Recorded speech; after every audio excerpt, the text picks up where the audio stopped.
We are at the chapter titled The Evolution of the Spiritual Man in Sri Aurobindo's Life Divine, where, having first shown us the larger movement of evolution and the emergence of the human mind in general evolution, Sri Aurobindo now brings the focus to the evolution of the spiritual consciousness in humanity, drawing upon similarities with stages of emergence of life out of matter and mind out of life. But still, all those similarities fail in the very nature of the spiritual consciousness that emerges. When that emerges, what does it do? What is it like? And there is, of course, nothing before it to give us any sense. Just as there was nothing before mind which gave us a hint of what mind could be like. And yet, there are similarities in the emergence itself, in that the first period of emergence, one cannot distinguish what is emerging from the thing out of which it is emerging. In the animal, when mind begins to organize itself, it seems almost as if a special phenomenon of life. It's only when mind has sufficiently extricated itself out of life, is standing on its own, that you can say, this is different. And still you don't know the full power of mind. After that, mind begins to take up its own proper evolution. And so in a similar sense, the first emergence of the spiritual consciousness seems to be almost a specialized working of the mind, a rarefied, special focus consciousness, even in a sense, a special kind of feeling. You feel in the heart a kind of a special calm or joy, something pure. Or even for some, in the senses, there is something almost magical that fills the sensory experience. But in all of these, it's only a preparatory first emergence. The spirit has not yet come into its own. And we saw last time that through these three statuses, we actually break out to something which is behind mind, which is behind life and emotions, behind even the body and sensations. And it is at that point that we discover the true sense of the consciousness separate from these. Until we experience something which is not mind, not emotion or physical consciousness, we have not really touched the spiritual. We are close to, we are approaching, we are mixed in, but not free in it. So this, we saw last time, is a stage where you could pause halfway in the Purusha in the mind, Purusha in the life, or Purusha in the body, but you have to go further. And this then at first knows only itself in relation with nature. It knows itself as if supporting or standing back from or witnessing nature, but it has only that relationship. And after that, it can even know itself as independent. No more soul looking at nature, no more soul even with power to influence or put a close control on our nature. There is after that a kind of a deep silence or stillness in the whole being, which is unaffected by these movements of nature. And at that time we can become aware of a self, a spiritual substance of our being. It has substantiality. It is not a withdrawal into some kind of rarefied mental abstraction. It has its own substantiality, which is even more dense, more real, more concrete than any of these things we have experienced in nature. And he says, an existence exceeding even the soul individuality, spreading itself into universality. And at that point we can see the first character of spirit proper. So far it was still something special or even something different, still inside the personality or associated with the personality. And now it breaks beyond the boundaries, acquires this sense of universality. In the universality, for the first time, you can say, but I am not body. I am so much greater, I am free from body to such a degree that even it seems as if I could exist permanently with or without body. There's an incident I have narrated before when Swami Vivekananda first left his body.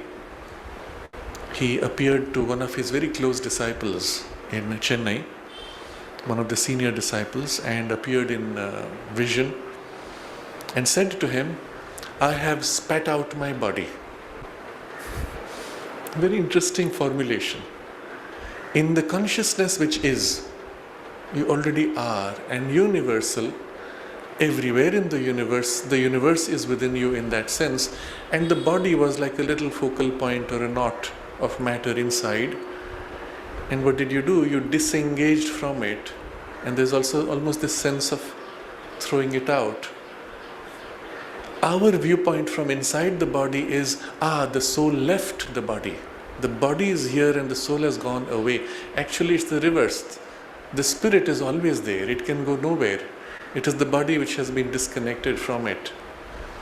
And even a glimpse of that status of a universality beyond the soul individuality immediately gives us the sense of permanence, the assurance that we are immortal, that whatever may happen in terms of external circumstances, nothing can change, nothing can affect.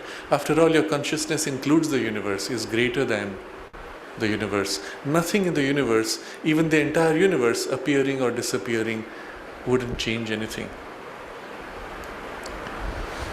So, an existence exceeding even the soul individuality, spreading itself into universality, surpassing all dependence on any natural form or action, extending itself upward into a transcendence of which the limits are not visible. And this is the other aspect of beyond the universality. So you see, soul has three statuses. The individualized status, where you are the center of this triple mind, life, body complex. The second, which is the poise of universality, where even the universe is within you. And there's a third, which is the sense of a transcendence, as if you go beyond, and even the sense of going beyond space, beyond time, unendingly into a transcendence. And it is when a power of the transcendence enters that it can bring about the transformation. It can bypass the limitations of universality and the laws of the universe even to create a radical change. So these three things he has described. It is these liberations of the spiritual part in us which are the decisive steps of the spiritual evolution in nature. When these three things have happened, that we can say that the spiritual evolution in nature has taken a basis for itself. There is no turning back, there is no falling back into what was. But after that, there is still more that it does. The spiritual evolution has only set a base. So just as in the first emergence of mind, there was a station where mind came into its own, but then it had to develop all its faculties and powers and so much more that has to follow. In the same way, spirit also goes through a further development. Now all of this, remember, is in response to the two questions Sri Aurobindo placed before us. First, what is it that is the nature of the transition from mental being to spiritual being? And we are getting a sense of this. What is the spiritual being like? But second question, which will follow after this, is that what is the process and method of the evolution of the spiritual out of the mental? That there's obviously something, some process, some method, and understanding that, we will then be able to participate and speed it up. But all that will make sense when we have an idea of what it is growing towards, what is this spiritual being as distinct from mental being. And now we have got a first foundation where he says it is a decisive step of the spiritual evolution. What happens next? It is only through these decisive movements that the true character of the evolution becomes evident. For till then, there are only preparatory movements. What are those preparatory movements? And this is what we have to catch in ourselves. We will recognize each of these may be in a soft, mild, initial, mixed working in us because they are all there. For anybody who has taken to the spiritual life, who is drawn to anything of the spirit to whatever degree, something of these movements will be already present. Recognizing them is extremely important now. For till then, there are only preparatory movements. First, a pressure of the psychic entity on the mind, life, and to develop a true soul action. A pressure itself for liberation from the ego. Alright. From the ego, from the surface ignorance. And third, a turning of the mind and life to some occult reality. And these Sri Aurobindo describes as preliminary experiences, partial formulations of a spiritualized mind, a spiritualized life, but no complete change, no probability of an entire unveiling of the soul or self, or a radical transformation of the nature. So we will recognize these initial steps for what they are, and they can be, at the very least, preliminary experiences. As they grow and become more complete, they acquire partial formulations of a spiritualized mind. Your mind is now being formed by the influence of the spirit. It is being spiritualized, but only partially. It hasn't come into its own yet. And even a spiritualized life, which is partially formed, but no complete change. And a complete change would have this character that the soul would be entirely unveiled, or the entirely unveiled transformation of the nature. None of these three things are possible at that stage in this partial development. And yet the partial will be for us a first base. If this much has not happened, well, the rest will not happen yet. So we will give extreme importance to these three, and let's look at what they are again. First, a pressure of the psychic entity, he puts a capital E, meaning the psychic being. Daemon in the Greek vocabulary, the individualized divine within us. The pressure of the psychic entity on the mind, life, and body to develop a true soul action. So first there is a pressure. The pressure can be on the mind, or it can be on the life impulses, or even it can be on the body. And on different types of human beings, it could be any one of these, or sometimes more than one, or even all three. But what is the pressure trying to do? What is it nudging things towards? To develop a true soul action. What does that mean?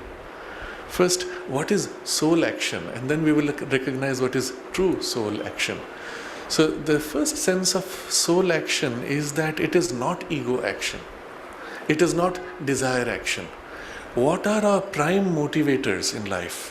Why do we do things? What makes us do what we do? And when we begin to introspect that, we discover almost everything we do is in terms of, most often, a reaction. Something happens, I react. Something else happens, I react. The bulk of our life is reaction or automation. I get up in the morning, I go through my process, I shower, I clothe myself, I eat, I go. But at no point did I do it consciously, with an intention. It was almost like a robot. And then every now and then something doesn't happen. So I discover as I'm going to put some meal on my plate that, it's finished. And at that point I have a reaction of upset, or choosing to get the food which is missing, or making some arrangement, but in response to that situation only. I walk, I'm mechanical, robot-like, until I bump into something or I trip, and then there's a reaction. I meet somebody and I'm talking endlessly, mechanically. You're sitting in a shared vehicle, or you sit in an office and you greet each other, good morning, how are you, how was your day?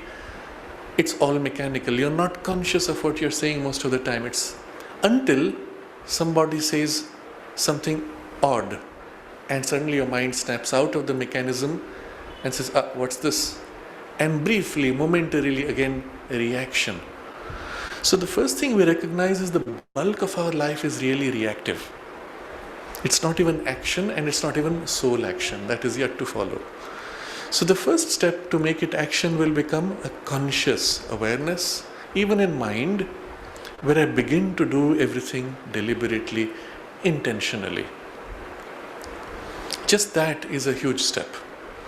And it's a culturing of the mental consciousness itself, and a refining of the mind, even a part of the civilizing of the higher ranges of the mental consciousness, to do everything with full awareness.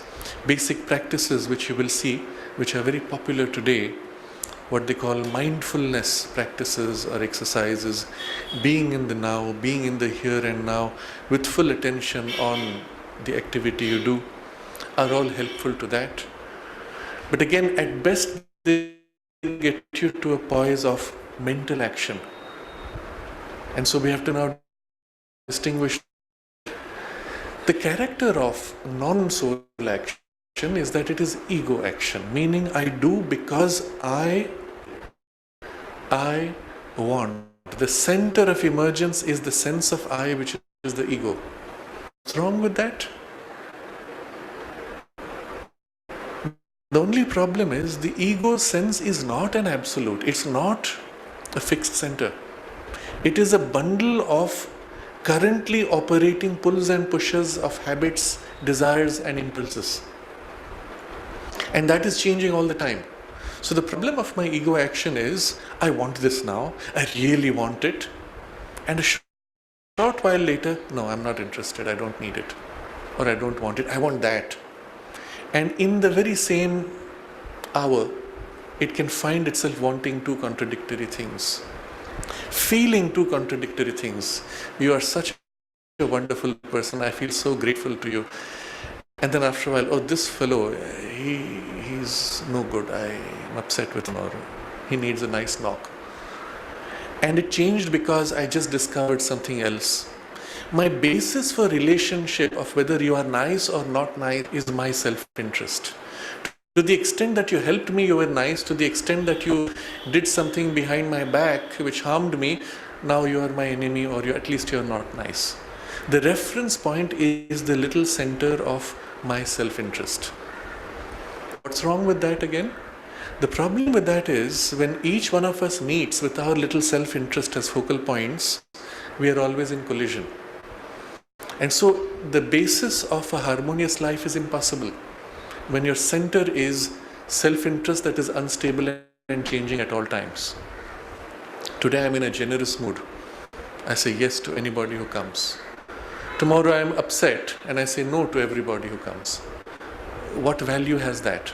So the test of its value is seen not just in terms of self-interest but in the collective space. And if I were to shift my poise, and I'm not just speaking of the soul, I shift my poise to some deeper principle. What's good for everybody? Let's start with family. What's good for my family? And sometimes what's good for me may conflict with what's good for my family, and I set aside what's good for me. And say, all right, it doesn't matter. I am happier if I could make everyone in my family happy, or my dependents, or my loved ones. Now expand the sense of family to your immediate circle, your team, your friends, your community, your society, whatever, clan, tribe, nation. And at that point, you are actually setting aside smaller ego for larger ego, which is a great step, but it is still ego. And the problem is, at some point, your nation will conflict with another nation's interest. It still does not have a basis of true harmony or something which is true in itself. But it's a step. At some point, you realize it's not even about me, it's not even about family, it's about what's the right thing to do in this situation.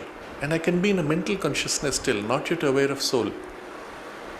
And from my mind, I say, what's the best for all concerned? My tribe, forget my nation, not even humanity, for all concerned, including animals, nature, for the future of earth.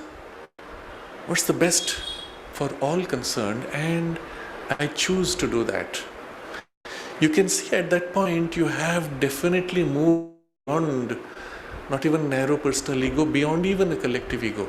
You're attempting now to translate the sense of an underlying self-existent truth into action.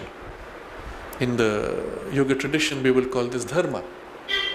In the Buddhist tradition, because a divine truth or a divine will has been removed, the idea of divine is removed, they will speak of it as natural law. But the idea is similar, that there is as if a right relation, a right arrangement at each where the right action will be the thing to do. And but still, now the problem, so far we have come very close to true action. But my problem is, I don't always know what is the right action, what is that best dharma. I try my best, but my tools for knowledge are my mind. And with the mind, if I start arguing, I can justify any position. So if I am deceiving myself, I can slant my dharma this way, that way, to justify what suits me or my desire. And it's mixed. But if I am sincere, I say, well, let me feel what is this right thing, because it exists independent of me. And the moment I begin to feel that, there's a glimpse. And it could be an intuitive glimpse as if of something beyond the mind, from above, or it could be an inner psychic touch which awakes from within. Ah, yes, this feels right. And that's our first step towards true soul action. And I pause and feel what's the right thing to do, what's the best, what is most true, what is, and the sense of something essentially right, independent of all interests and desires, now begins to fill my consciousness and begins to lead it. This is what will bring us to first soul action, because the influence is from that deeper intimation of the soul's perception, which sees what is true, what is right. And it's a true action because it is not egocentric, desire-based, unstable, or relative. It has a character of an absoluteness to itself. We won't use the word absolute because at each moment it changes. There's a right action now and I can do it. The moment passes, things change, and 10 minutes later the situation has changed so much, the right action may be something completely different. It flows with circumstances. At each moment the rightness may shift. So it's not really absolute, is not, but still it is true in itself. And when increasingly it is felt by the deeper soul, it becomes true soul action. Now, when we live in the soul's consciousness, or when the soul's consciousness begins to lead our personality, that is what it seeks to live by. Now, this idea which we have developed, I use the word dharma, taken to its essential, will be what we will say the divine will at each moment. From the soul's experience, from the psychic being, it is serving the divine truth, the divine will. At each moment, the divine is trying to manifest, to fulfill, to express, to manifest himself. And I try to align myself to that, to be true to that, and live for that, by that. Experience becomes so much more vivid and complete, and even object knows that at each moment. And therefore, the soul's influence on the mind,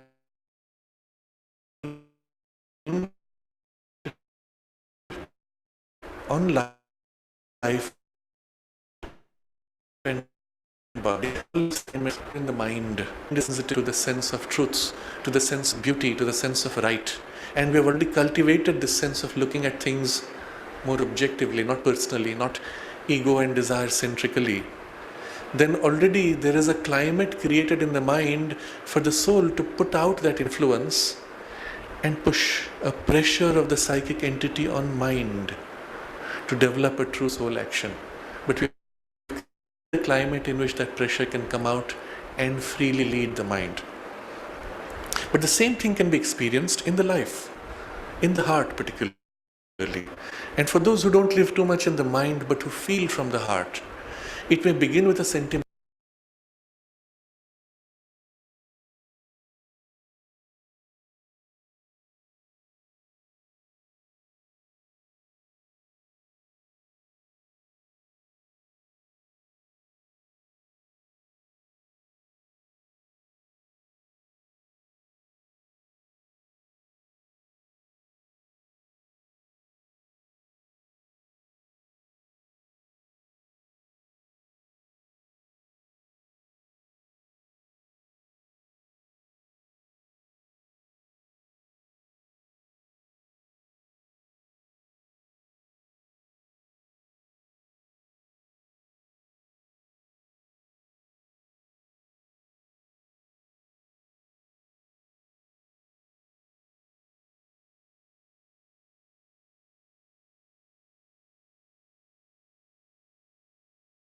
Sense of looking beyond to something deeper, truer, or higher, then through the emotions, a kind of a deeper sensitivity grows, which exceeds the personal sentimentality. And if it is accompanied by culturing of bhakti and of love for the divine, then it creates again a climate for the soul's influence, the psychic entity, to fill the heart and through the heart work to develop the true soul action. A similar thing is also possible in the body. And to those who are much more in the realm of yoga, even without the conscious attempt to do a karma yoga, the sense of doing the work and feeling joy in the work well done, to make the work more beautiful, to make it more perfect, already in it a sense awakens of the right action.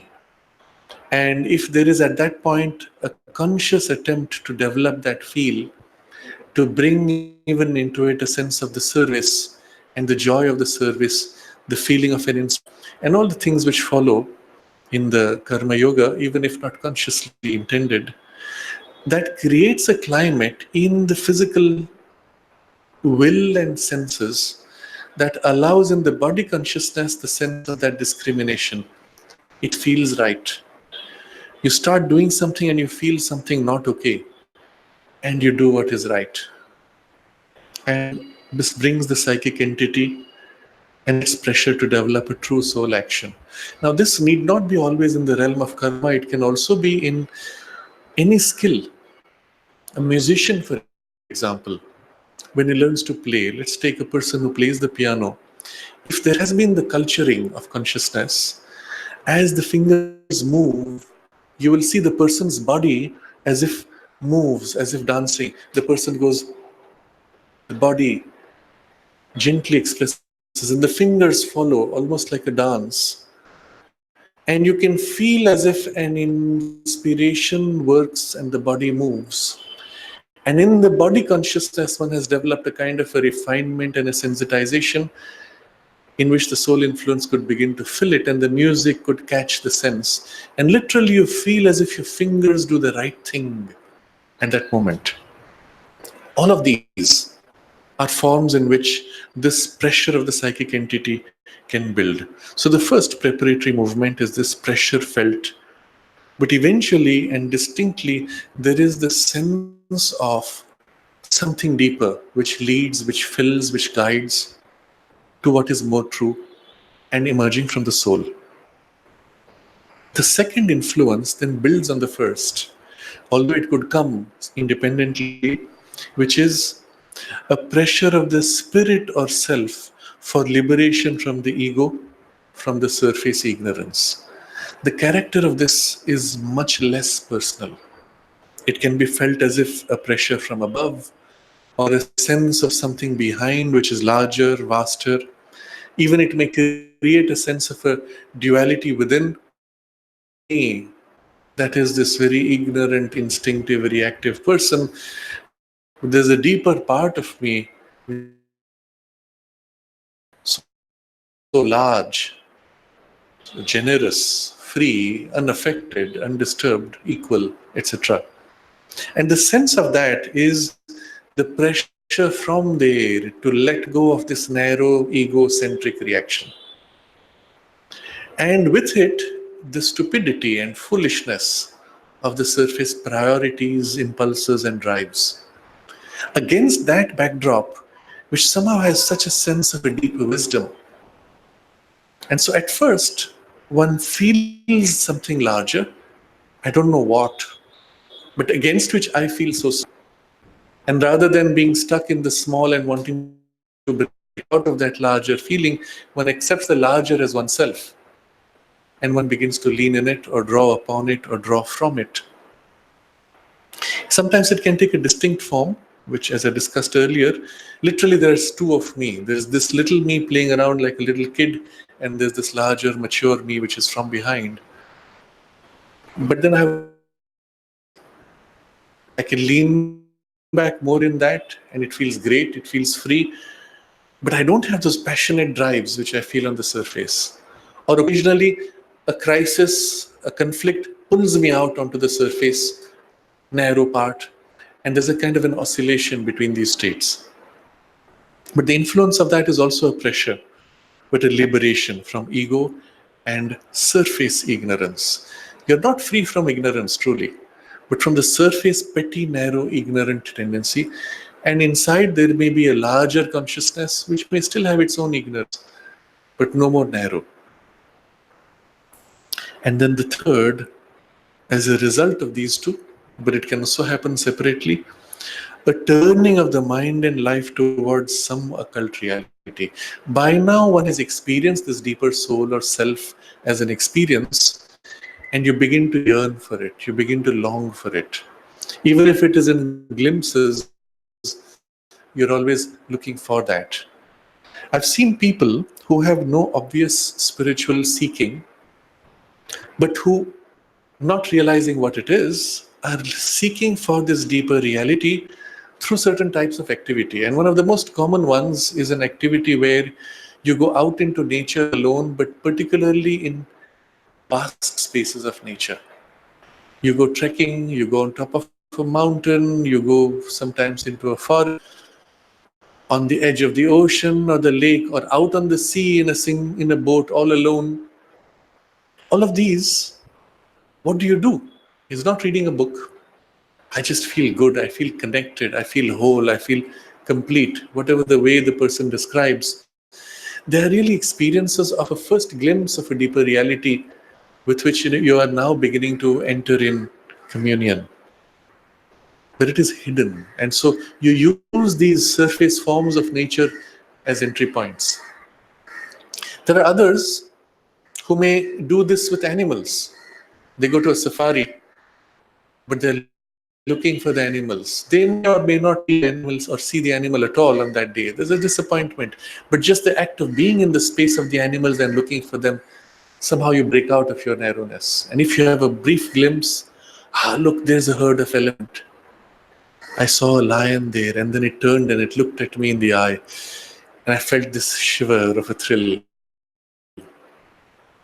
Momentarily, you have connected to something which is deeper, but these are as if gateways. And people don't realize that this is what it is that they're looking for, a turning of the mind and life towards some occult reality, capital R. Why capital R? What does it mean? We are experiencing reality, but our reality is as if relative, unstable, insecure. Whatever seems to be real now, tomorrow could be proved to be entirely false. And after it's proved to be false, you may discover that even that was not true. There's something else further. Nothing is secure, nothing is known, exists in itself by itself, depends on everything else for its value. The value of an object is a rare trophy, very valuable, costs so many millions. Why? Oh, look at that signature, look at that little scratch, see the date here, see that sign. That is what is authenticity.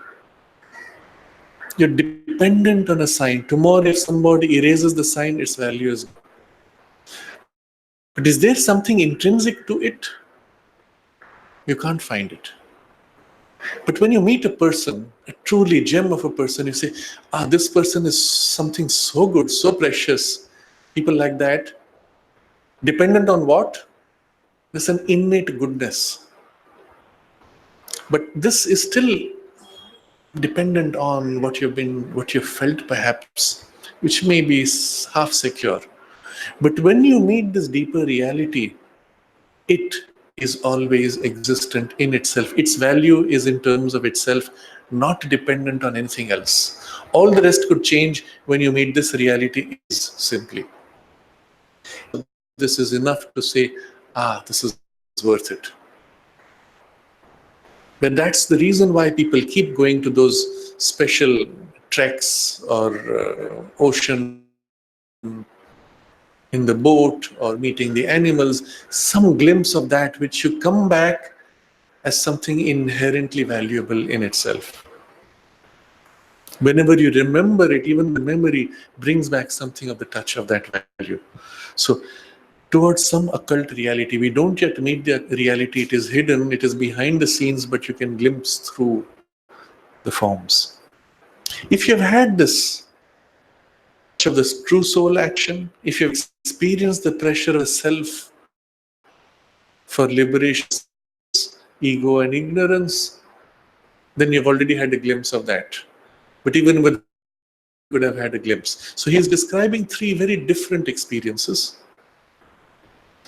All three can, so to say, nurture each other, whatever your starting point. But there are three distinct, different directions. But all these are still preliminary experiences, partial formulations of a spiritualized mind, a spiritualized life begun. But it does not have the power to directly reveal the self or the soul or come into its own to change nature radically. These are touches, preliminary.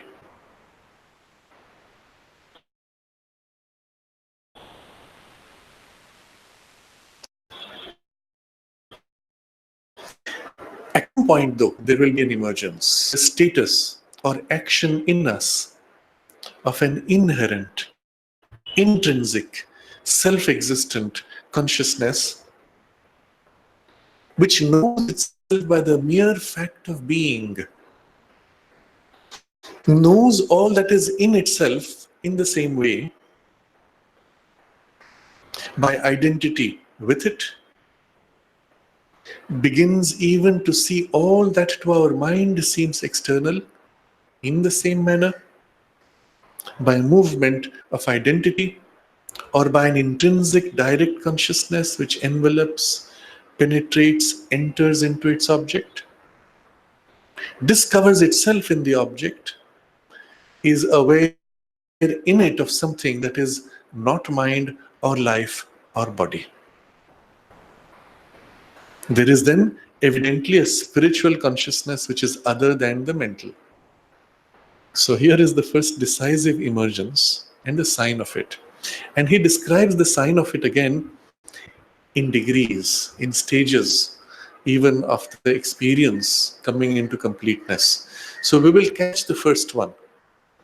And then through the first one, the second layer or level of emergence. And through that, the third one. First, he says, the status or action in us of an inherent, intrinsic, self existent consciousness which knows itself by the mere fact of being. So he has used two words here for this consciousness: the status or action in us of this inherent, intrinsic consciousness. What's the difference between status or action? So for many people, especially the types who are more in the work of karma yoga and action space, the first contact with the deeper reality can something entered, filled me, lifted actions, and it made it something so extraordinary. I had no idea it was possible. It felt so good. It was so beautiful. And then it passed. And after that, my actions, which are normal, so insipid, hollow, empty, and I yearn and long for that, or call for that, or seek to recover that. And so what you have experienced was the action in you of this inherent, intrinsic, self-existent consciousness. But it came as an action in you. The other way, which is more natural for those who are oriented to the way of knowledge, through meditation, you enter into the status of this consciousness. It's not action, rather it's a state. And in that state, you feel this exalted, self-existent,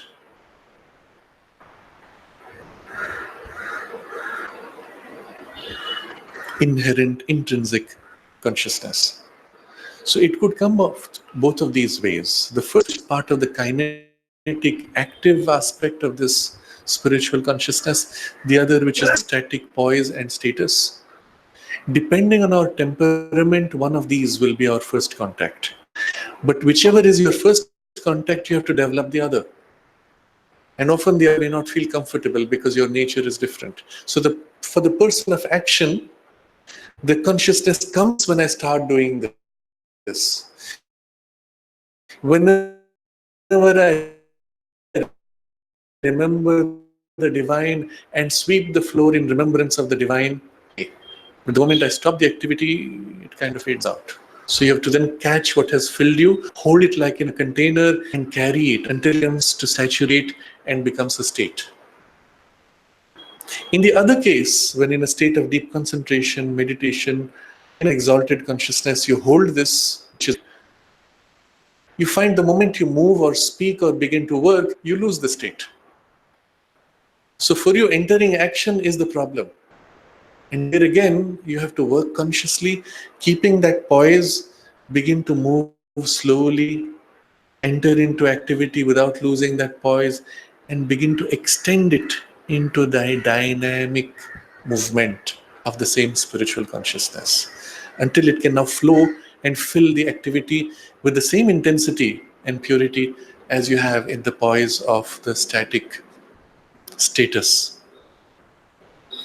Between the two, there's another difference.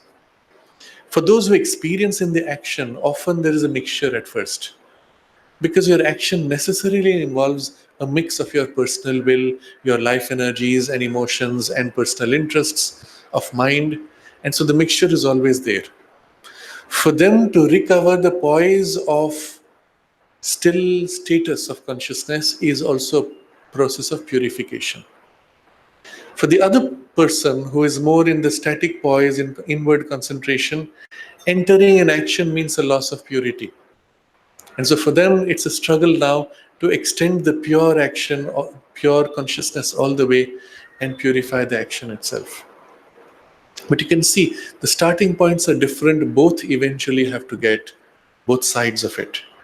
But now, what is special about this consciousness itself? He has used three words: inherent, intrinsic, self existent, which knows itself by the mere fact of being.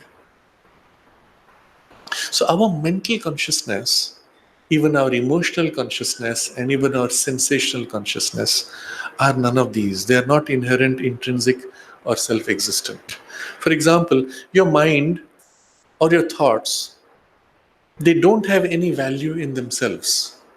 You're aware in your mind, but your mind, what is it like? It's a constantly changing state. Your emotions are constantly shifting states. They do not have the character of existing with reference to themselves. They exist in a reference to some other state of which there's a constant shift and mix. Your knowledge, similarly, is always in relation to things. But this consciousness, as it comes forward, you recognize that it is simply I am that I am, is the way the burning bush answers to Moses when he asks, "Who are you?" I am that I am. The sense of reference to yourself. Whatever I am is in relation to what I am. There is nothing in the world against which I exist or don't exist, or by which I am made or formed, or which can therefore modify or condition me or change my value. This is what you see also in certain kinds of even material experiences or art forms or creations. A touch of this is there.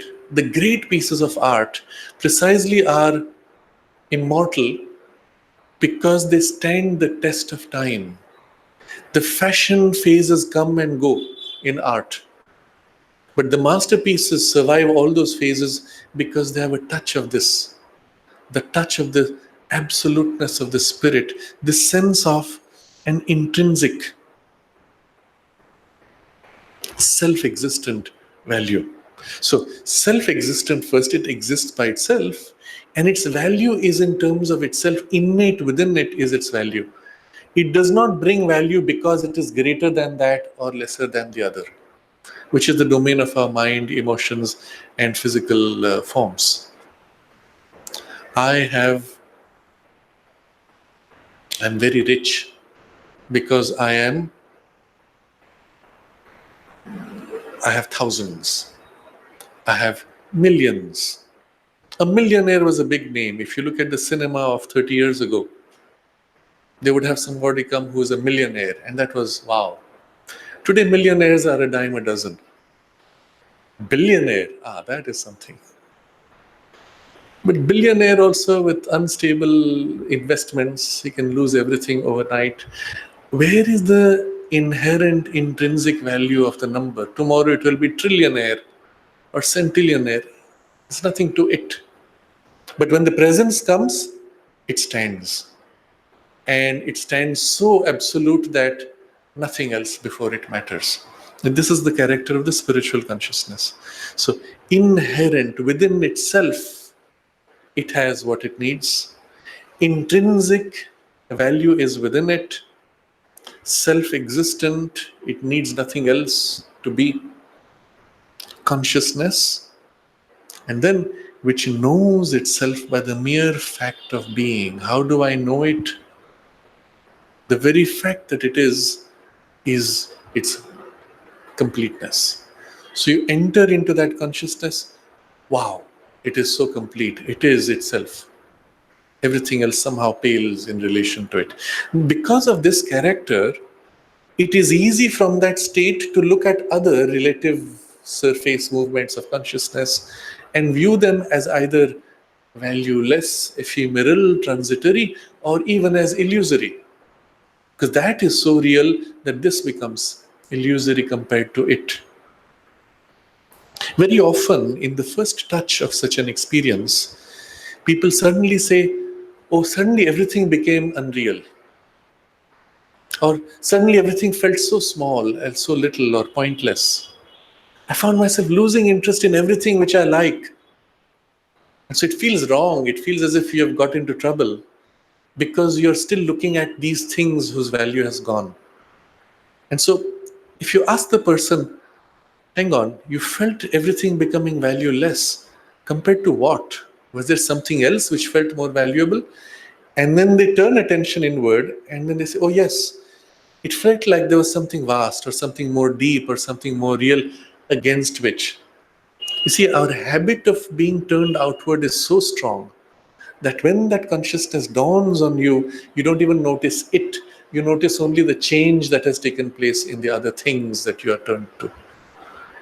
And it needs the culturing to turn back, that against which this changed. You're perhaps casually walking on the road. It can be in the middle of a bustling city. It doesn't need any excuse to come in. And as you're walking, suddenly something shifts and everything around you becomes unreal, as if made of cardboard, as if a set of cinema artificially constructed. Like if you could push it, it will just topple over. It's a kind of experience that comes upon us briefly. And I believe anybody who is drawn to the spiritual life has had some sense, some glimpse of this. More or less, maybe it lasted for a few minutes, for a few hours, even for a few seconds. It's one of the most common ways by which one has the sense of the dawning. But because at that time you were still obsessed with, what's happening to me, what's happening to this, you miss the other which dawned on you. If you have the conditioning or the practice of a deeper turn, you realize, oh, there is this thing which is so deep, so great, so vast, so real. And then you catch it, and then you can hold and stay in it for a longer time.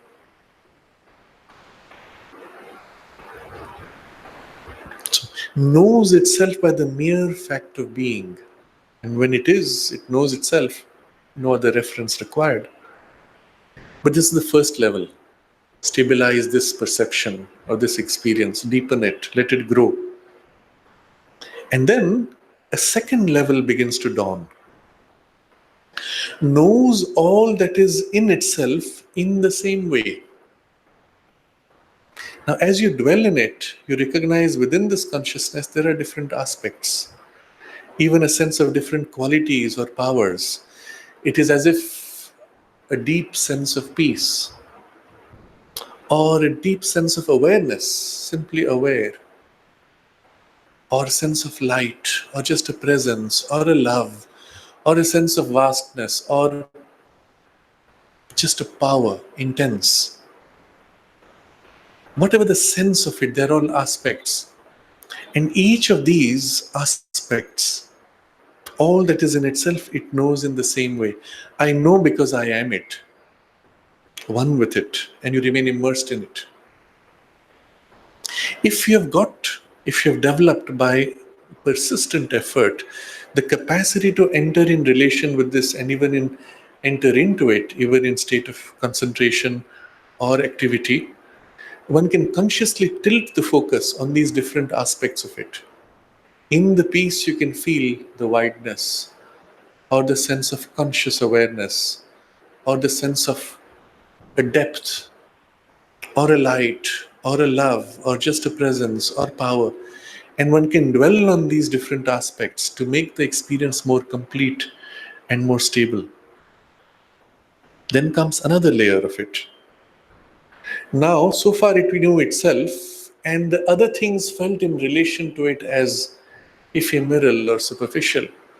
But when you are more settled in it, it now looks at everything in terms of its values and begins to translate them into its terms. So now the third phase of deepening.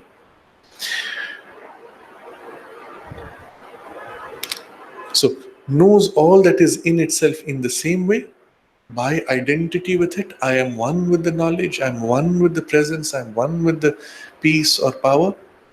And next, third stage, begins even to see all that to our mind seems external in the same manner. So far in my mind, I felt this as if like a backdrop within me, behind me, or somehow filling the whole universe, but as if like a vast container against which what is inside the container feels unreal. They're all different variations of the same experience. And from any one of them, you can develop, widen it, or complete it into the other. But now it begins to seep in into everything. All this ephemerality of the world begins to be filled with it. So begins even to see all that to our mind seems external. So far to the mind that was within, this was outside. So from the within, now you turn to the outside. By a movement of identity or by an intrinsic direct consciousness. So first, it takes two forms. First, it could simply be, it is there, in it. I look at the flower, it is in it. I look at the wall, it is in it. I look at a person. The person is not conscious of it, but it is in it. It is conscious. Just directly, it fills everything. And so that's done. A sense of identity, I feel it. Or it can be a progressive entry. And this is more interesting. Because here is the sequence by which you can extend from that consciousness the embrace to this consciousness. So, intrinsic direct consciousness, which envelops, penetrates, enters into its object. So, from that poise, when you are in that consciousness, you look at something else. And after a while, there's the sense of embracement. Again, it takes two forms. One where you feel it embraces the whole universe, but is somehow beyond the universe. And inside the universe is so ephemeral. Or the same feeling can be towards an object. I look at the flower and I concentrate to feel that. And first I feel it enveloping this surrounding. And then penetrating, entering into its object. But it's not yet complete until it becomes one. So the last stage of this, after entering, discovers itself in the object, is aware in it of something that is not mind or life or body. And now suddenly I feel that equally inside the object as it was within me or behind supporting the universe or me, it is equally inside. And at that point, when you ask to describe what is inside, no, it's not the body, it's not the life force. And if it's inside a person, it's not even his mind or his thought, it's something fundamentally different. As it was within you, fundamentally different. So you see how in a very quick summary form, Sri Aurobindo has described all the variations of the experience which make for this decisive coming out, emergence of the spiritual. When this has come, what do you call it? It's not mind, it's not life, it's not body. Well, it is spirit. How do you feel it? Not by your physical senses, not by your emotions, not by your thoughts, but by its own power of perceiving itself. It is its own evidence. So when somebody asks, I'm feeling this, how do I know it is the spirit or the soul? Mothers reply simply, well, if you're asking, then it's not it. When it has come into its own, you cannot ask because you already know it knows itself. The evidence is within it.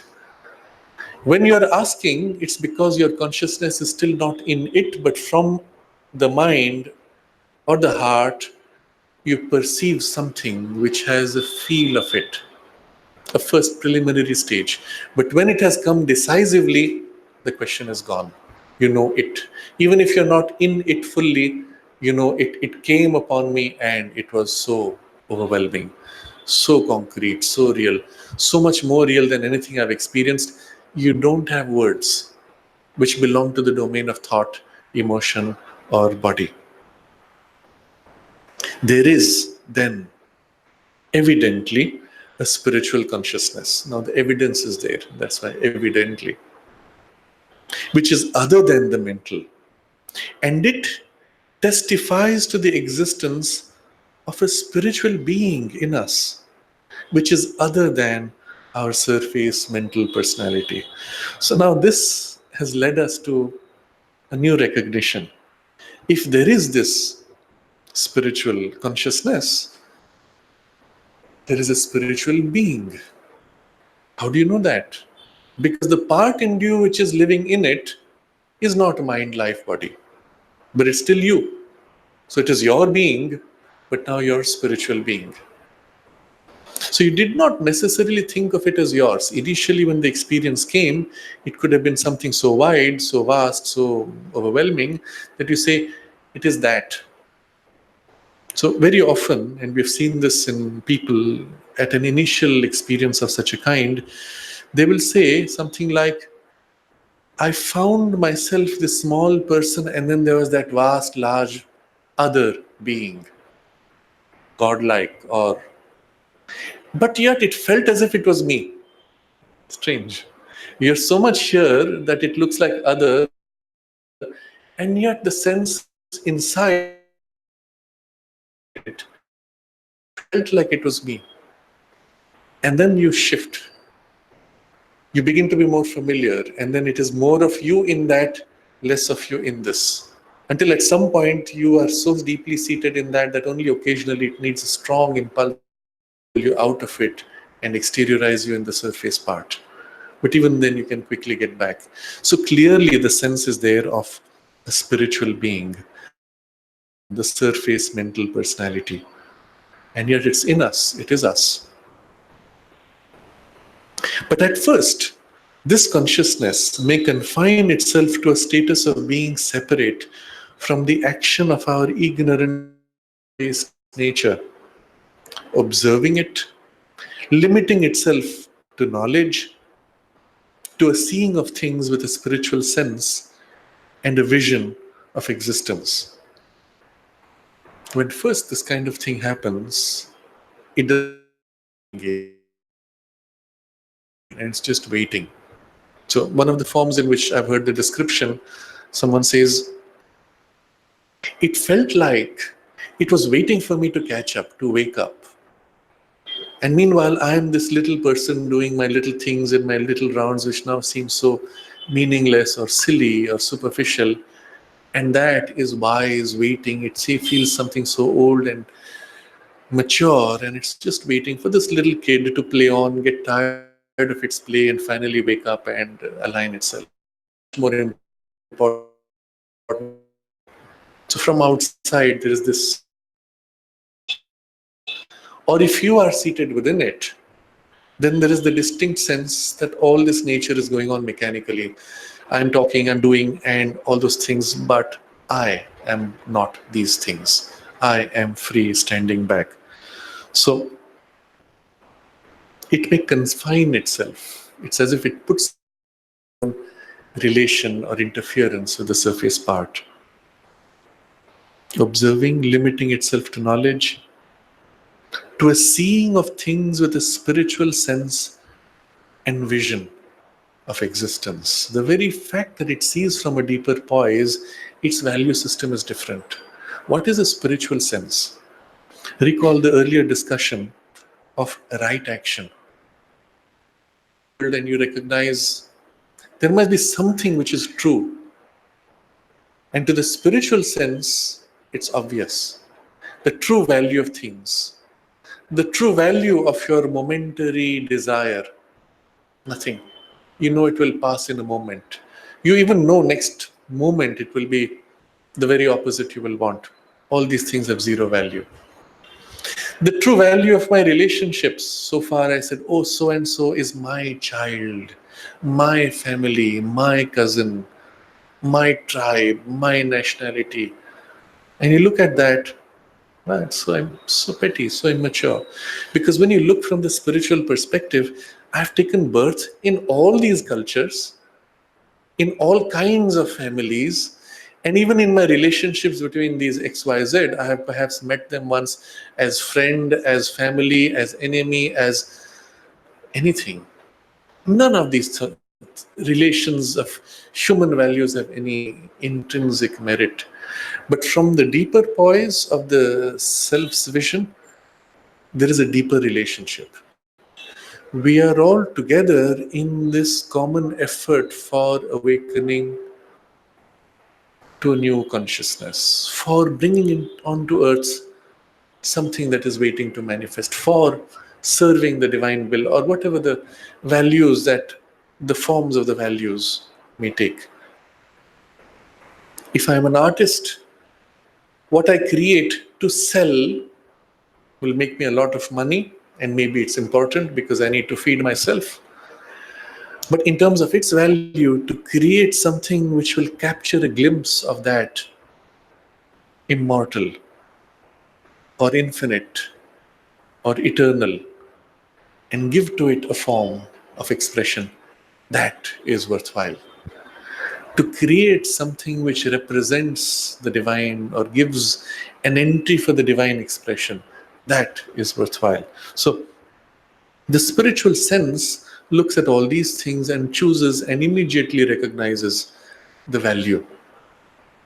The spiritual sense and vision of existence. For action, it may still depend upon the mental, vital, bodily instruments, or it may allow them to act according to their own nature and itself remain satisfied with self experience and self knowledge. So, at this point, two forms of relationship with the outer personality. In one, it depends on them.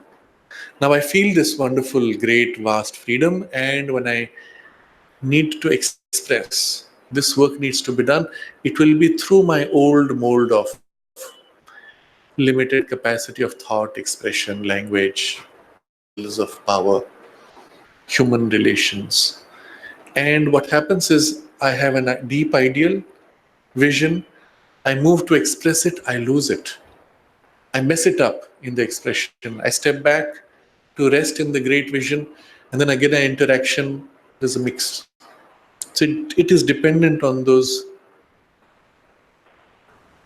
limited instruments, or it can stay back supporting. They continue according to their nature with an inner liberation and eventual freedom. Eventually, though. But it may also and usually does exercise a certain authority, governance, influence on thought, life movement, physical action, a purifying, uplifting control, compelling them to move in a higher and purer truth of themselves, to obey or be an instrumentation of an influx of some diviner power or a luminous direction which is not mental but spiritual and can be recognized as having a certain divine character. All this, again, you will see multiple stages. So, first level, it may also occasionally and usually does exercise a certain authority. So, the first thing that you will see when you distinguish between deeper values and superficial values, even without any effort of influence, the influence has already happened. The moment you felt the deeper value and you felt the futility of the superficial value, automatically you will tend to slant. No special pressure is required, no special choice is required. You can't help it. So that's why it says usually does exercise a certain authority, governance, influence.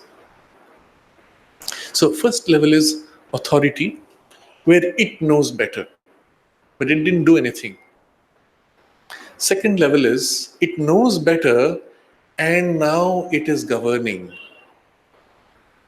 And third level, where it extends its influence and directly impacts. So in governance, what does a governor do? If you look at the political arrangement, the governor is there only to step in when things go outside the constitutional boundaries, but does not dictate the details. So from authority, where it knows what is best, it has a governance where it puts out as if certain limits, certain priorities,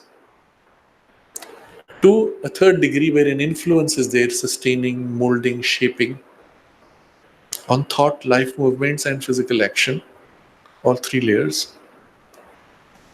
And with it, something else which is much more important, a purifying, uplifting control, compelling them. So far, influence did not involve compulsion or control. So the next degree of action is control and compulsion. But in the control and compulsion, it's not making you do what it wants. You are not a robot and an automaton. Rather, the control is to bring this purifying, uplifting influence, that it will refuse actively a lowering influence. It will actively push towards a purifying influence, compelling them to move in a higher and purer truth of themselves. It does not make mind obey. It makes mind become more true to itself, but by purifying and turning to mind's higher truth. What is mind's higher truth? In one of the famous statements, truth is beauty, beauty truth. For mind, what is true is its divinity. For matter, what is beautiful is its divinity.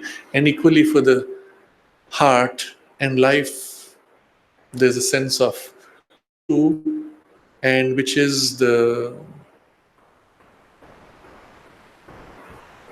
sense of the sacred in all things. In traditionally in yoga, the three words which are associated with these three: Satyam, which is truth; Shivam, the auspicious or sacred; and Sundaram, the beautiful. These are the three ways in which we recognize or express divinity in the world through these three instruments. But so the uplifting towards the purer and higher truth of themselves, each becomes more truly mind, more truly the emotions, more truly the body and its working. Not spirit forcing them to become like it.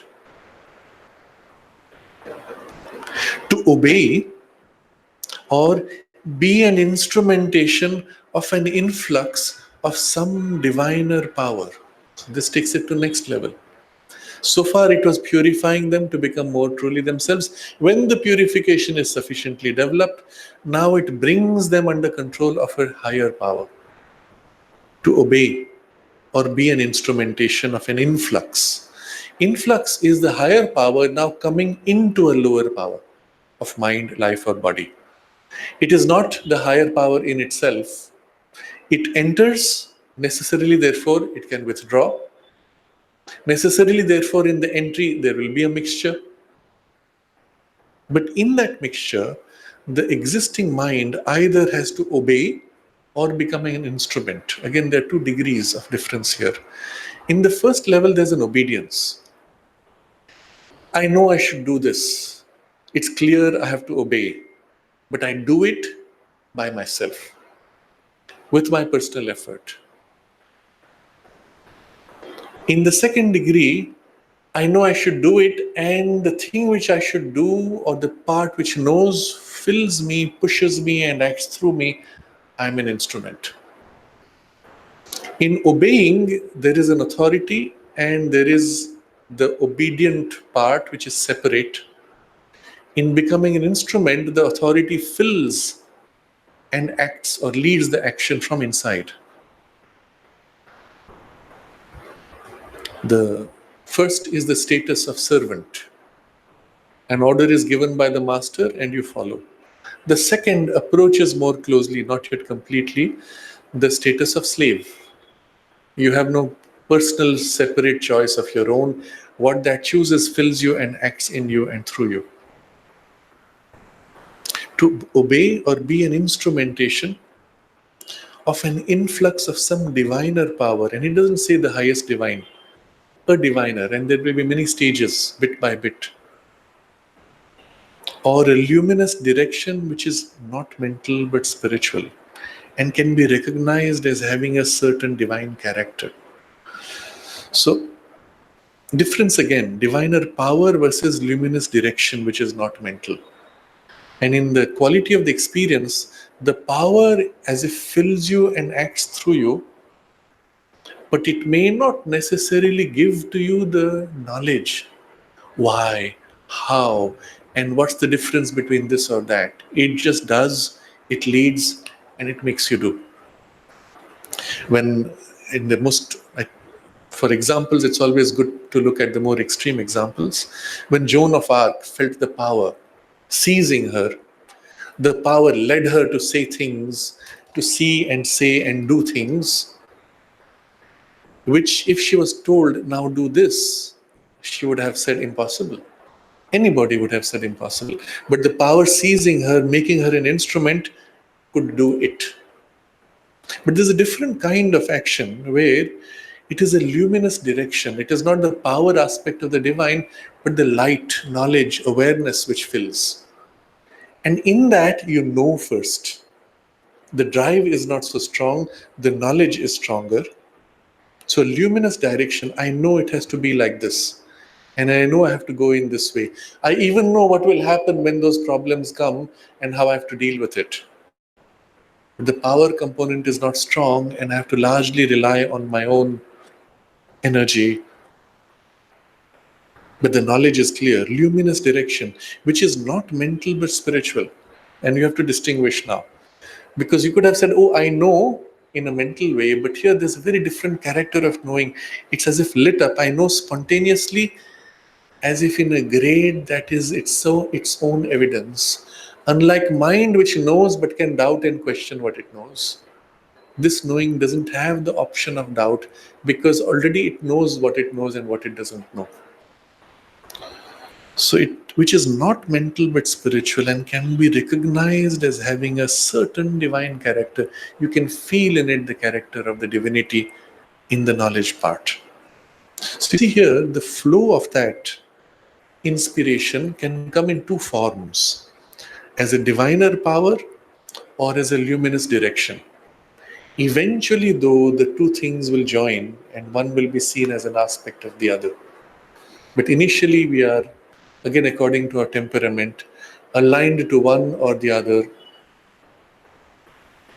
And both of these he now describes as the inspiration of a greater self, or the command of the ruler of all being, the Ishvara. So from where did this inspiration come? And again, two facets to the experience. In the first facet, it is our own self. Greater self than my little self, false self, ego self, superficial self, but the greater self, capital S, from where the inspiration comes. Or, and the other side is command of the Ishvara, ruler of all being. It is not myself, it is the Lord, the divine, God, some sense of a supra-cosmic being, not I. Although I may be a part of it or a child of it or having a special relation with it, but not I, greater than I. The two are again facets of the same experience because as we discover, our cosmic self is one with the divine, the Ishvara. But we can experience this as if from within individually, or we can experience it objectively outside as if that divinity outside. What's the difference between the two? Essentially, it is whether your temperament is more inwardly connected to the divine or more outwardly connected to the divine. And you could have both even at the same time. So inwardly, because subjectively one feels I am that is self. Outwardly, it is the self of the universe or Lord of the universe, ruler of all being. And so there is an objectification, objectivizing. And your relationship, yet you feel is I am one with that, but as a child or as a part. Sri Aurobindo uses this word Ishvara and literally translates as ruler of all being. Isha, the root, means the owner, possessor, lord. And Sri Aurobindo explains in his commentary on the Isha Upanishad, the whole purpose of lordship or ownership is to possess, and the purpose of possession is enjoyment of possession. So this is the aspect of the divine, Ishvara, who possesses the whole universe, not only as the ruler, but also who enters into the universe, immanent in the universe, and enjoys himself in everything in the universe. And therefore, everything in the universe has him as Lord and ruler, as Ishvara. And so his command, although as if coming from the divine, is the command at the same time of your deepest being, of your deepest truth. And there is no sense of separation of something which is a taskmaster that you have to obey. The religions caught this deep truth, but in the way the religions formulated themselves, often with the idea of fear, reward, punishment, etc., in the relationship, or a divine law which is mentalized that you have now to read from a book or listen from an authority and obey, the sense of that deep closeness with the divine as yourself is lost. And often then the divine or God takes on the form of being almost a tyrannical authority. When you have the deep experience of the divine being yourself, or yourself being one in the divine, with the divine, all of those things vanish, which you do find in the acme of each of these religions. Particularly in the Abrahamic religion, the sense of servitude to God or obedience to God is very strong. And so the separation also becomes very strong, and then God is very quickly turned into a monstrosity or a perverse authority. But in each of those traditions, if you go to the mystics, the mystic experiences the oneness with the divine and experiences the divine will as working within him as his own deepest truth and will. And when they speak of it, there is such deep love and self-giving to the divine. And you see those mystics, and then you see the formal teaching of the authority of the church or the hierarchy of priests, and they're so different. And that is why the breakthrough in the traditions of any religion is through their mystical and through their esoteric traditions, and not through the formal hierarchical structures which tend to pervert things. So I use this, I expanded on this because otherwise the sense of ruler of all being can be misconstrued. So all of these have described one line of experience. But Sri Aurobindo is thorough. He describes all possible facets of experience. So separately from these, which involved a direct experience of the self and the spiritual consciousness and presence of the self, is the entry through the psychic awakening to the divine. So, or the nature may obey the psychic entity's intimations, move in an inner light, follow an inner guidance. You experience that perhaps, but that does not directly act on your nature. It's rather the psychic sense which is closest to your nature, which is embedded in your nature, towards the essential mind. It is from there that the intimations come.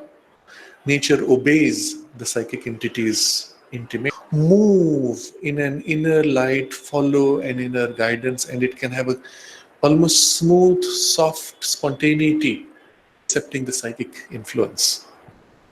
In practice, in the integral yoga, both movements take place.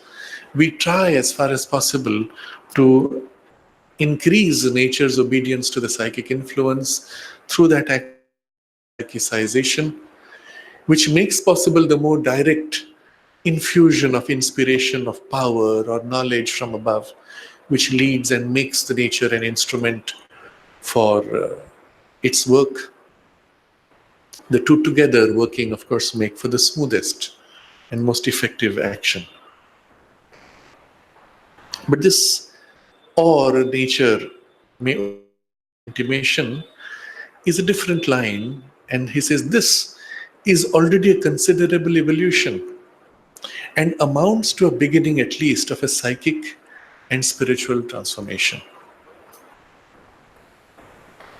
But it is possible to go farther. The journey doesn't end here. This is, he has called the beginning at least of a psychic and spiritual transformation. See, when the intimations come, the inspirations come, the power acts, the knowledge flows, the mind cannot remain the same. Your life parts necessarily undergo a change from the very fact that they're infused with something frequently or intensely, even if not frequently, and the beginning of transformation in terms of that, either the psychic or the spiritual. But the transformation is only begun. What will be the greater transformation? But it is possible to go farther. For this, for the spiritual being, once inwardly liberated, can develop in mind the higher states of being that are its own natural atmosphere and bring down a spiritual energy and action which are proper to the truth consciousness. So at this point, the spiritual being has access to its own higher states. It brings them into the mind, uses mind as an instrument. But it can also focus upon the mind and change the character of the mind itself, open the mind to its own higher possibilities and higher states of being, which correspond to the states of the spiritual being. So what is interesting here is things which are natural to the spiritual being, which are not yet developed in the mind, are possible to the mind in its higher ranges. And so it can actually act on mind and awaken in mind those states and develop their powers. At that point, something extraordinary is happening. The working of the mind itself changes. It's not just an instrument. It's not just a vehicle for that to act. It now begins to act in its own right and begins to get spiritualized in its own right, which makes it then a more effective instrument for the spirit. Now, this is the key point Sri Aurobindo makes. So far, what he described, you will see common to many spiritual traditions. The idea that a higher spiritual consciousness or the will of God or a higher spiritual inspiration pours through, acts through you, does its thing. But, Sri Aurobindo points out, when it acts, your mind is still the same mind. Although momentarily filled with a light, it is still working as it is capable of working. And its working is inherently a power of division, of limitation. So a great experience comes which belongs to the domain of infinity, but when it acts through mind, it gets cut up and broken up. And although powerful in its action and although true in its action, in its origin, in the form into which it gets translated by the cutting up through mind, it has lost something. It has diminished. It has broken up. And so are we to accept that anytime you manifest the divine consciousness through mind, you must always lose or distort it? And this is the point Sri Aurobindo makes, that's not necessary. But here is where he exceeds all existing traditions, because they don't have this concept that the mind is capable of becoming a divinized mind, that your life energies can also be divinized and even your body eventually divinized. And as it grows in divinization, the mind can become an instrument of the infinity, capable of now manifesting the infinity even without breaking it up, without distorting it. How far can it go in that direction? That is the point Sri Aurobindo is leading us to.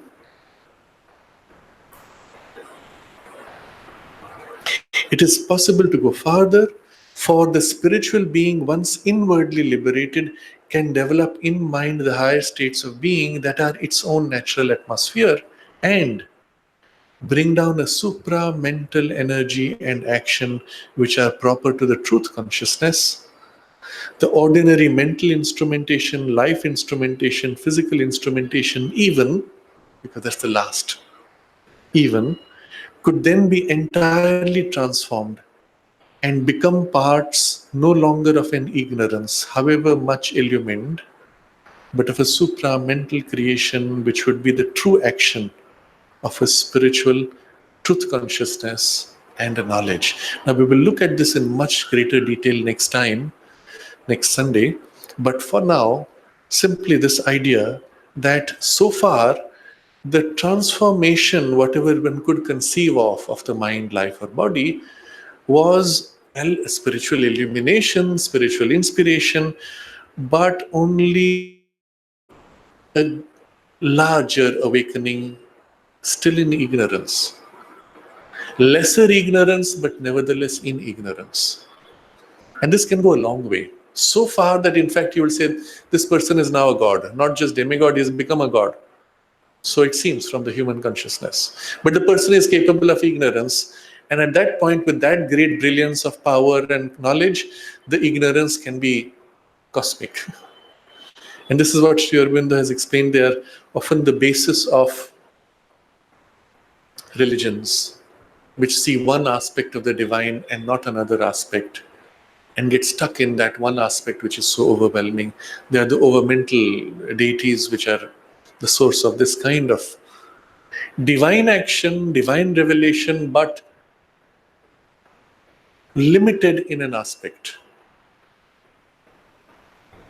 And that cannot be done by, the correction of this cannot be done by any power of the mind or spirit, except the supramental, which is a power of oneness. Only that descending, taking up, lifting the instrumentation and transforming, which can take it out from the domain of ignorance completely. So now we have come to the conclusion of the whole spiritual evolution. Remember, mind, as it disengaged from life, came and built its own life, and then took life and changed life, took body and changed it to whatever limited extent it could.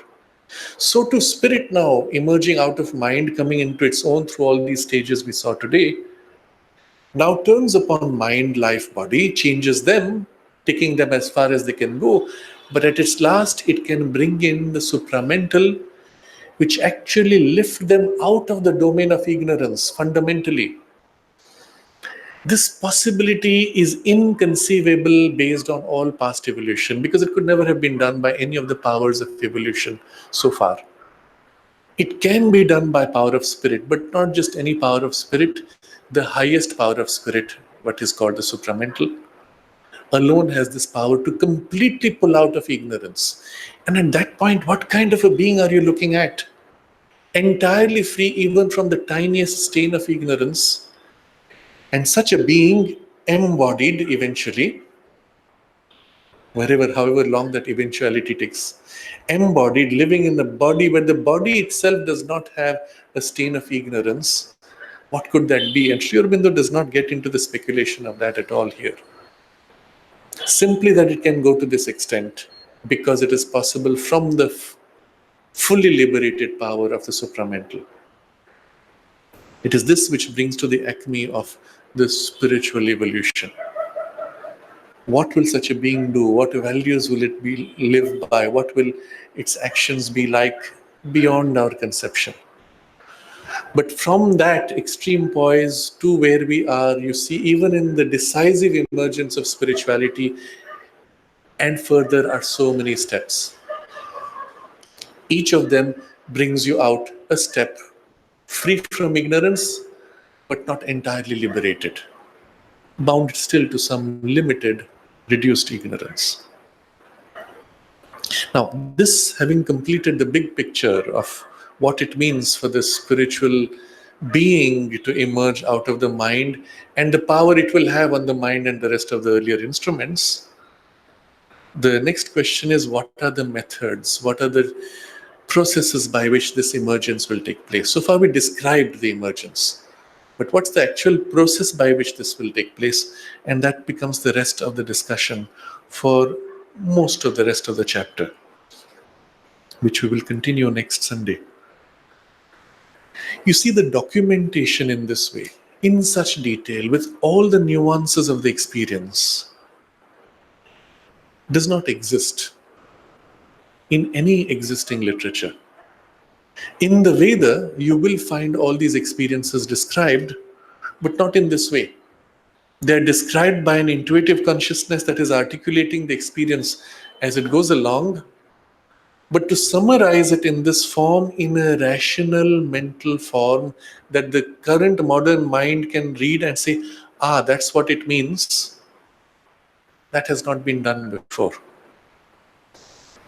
And just the fact that it is documented in such a comprehensive way, nothing is left out. All the major aspects of all the passages, paths of emergence of the spiritual being out of mind have been outlined here. And then the power of the spirit on mind, life, body has been documented, has been described to its acme, to literally transform them entirely. It's never been done before. All of the religions have had glimpses of these things or have looked at certain paths, certain passages, and said this is the only way it can happen. Another religion says this is the only way. Even many mystical and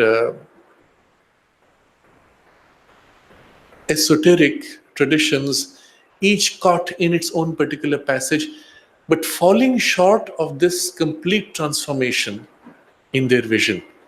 A divine body, yes, but in a different substance, in a higher world, in a heaven, not this body. The fact that even the physical body can be liberated from ignorance has never been conceived of. But Sri Aurobindo is not just presenting it as a possibility and not just as an imagination, but as an assured result by the very logic of the emergence of the spirit and the relationship of spirit with mind, life, and body. And so logically, he has shown this as the outcome and the inevitability of this outcome. And just that, if we can assimilate and hold and keep as the whole reason, the raison d'etre of our birth on earth, of this lifetime, even the purpose of this lifetime, and not just this lifetime, but all the lifetimes that we have been struggling through to come to where we are, where we can look at this and understand this and resonate with this truth from our deepest and highest parts as a living vision and even a conviction of the truth, and dedicate ourselves entirely to this. This possibility is given to us in this life. It was not there before because it had not been articulated in this way before, because humanity was not ready for it before. And that's why reading this and the assurance it gives us makes this life and the conviction and dedication that we can give to this life so valuable, so precious. So to read this, to let it seep in into the very pores of our being to whatever extent we can, and the conviction and power of the conviction, and then to dedicate our lives for this. And it doesn't matter afterwards how long it takes, because every step will be progressively the emergence of the spiritual being and its progressive growth of freedom and joy in light and delight. It may take a few lives, doesn't matter, but every day will be a joyous growth towards this. And so the next paragraph begins like this. This, however, imposes a difficult and slow spiritual advance. For the spiritual emergence has to wait at each step for the instruments to be ready. Next, the spiritual formation emerges. And so he's describing now all these things. Slow spiritual advance, or so it seems. And then he will show us how even that slowness is on the basis of the previous methods of evolution. And when we bring in the power of the spirit and the methods of the spirit in the evolution now, even this, what seems to be slow and difficult advance, enormously speeds up and becomes easy. And when we look at those methods of the spirit and incorporate those methods as the very processes of our yoga and sadhana, and they become the foundation of the integral yoga, then suddenly it not only makes so much more sense, it is not only so much more practical, but so much more easy that Sri Aurobindo can even declare that for the effort that one has to put, the results that one gets in relation to the effort put, it is the easiest yoga ever formulated.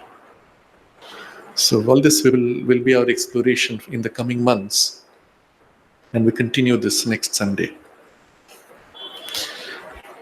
For those of you who are here, next Friday is Panditji's birthday. We have a prayer in the morning at 6 o'clock. You're most welcome for that. But you're also welcome anytime during the day to come and take prasad.